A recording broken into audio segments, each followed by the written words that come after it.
This is the best iPhone that you can purchase right now. This is the iPhone 14 Pro Max, and here you see it in a brownish leather case. The color is not brown, it has another name, and yes, it actually smells like leather, so worth mentioning. This is the 1 terabyte model, so this is literally the best one that you can buy right now.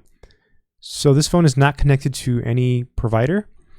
So it's an unlocked phone, and this is strictly for camera purposes. So I bought this to use it as a camera. So if I just try to swipe up, it says Face ID. You see that? Face ID. Then it wants the password, Face ID. So I have to hold it to my face, and it'll recognize it, and there it goes. It's unlocked. Beautiful. So I've installed a couple things. I installed like the YouTube app, the Amazon, so I can buy stuff, Gmail, just basic stuff that I use. And it came with a bunch of other apps. So yeah, so far this phone is pretty good. The camera itself is excellent. It works great. Let's go to video here. And it's got different modes. You see it has cinematic. And it's really cool because if you press these buttons, you see what happens. It zooms in. But you can also zoom in the normal way. Okay, so the camera is pretty cool. It's got cinematic mode, slow-mo, photo, very fancy. Let's check some of the resolutions here. So we've got 4K, and I'm mainly interested in 4K 24 frames per second.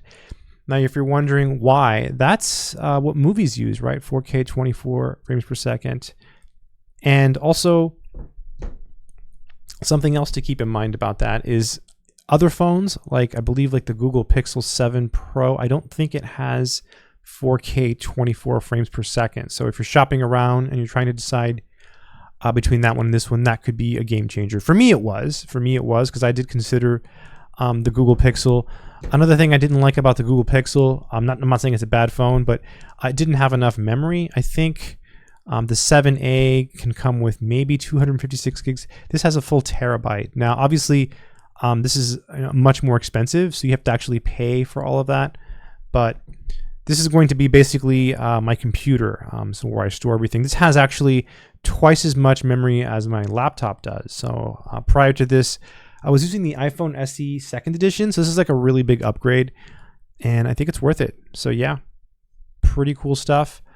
iPhone 14 Pro Max. Look at the cameras. Cool. I think it's a great phone. Good luck.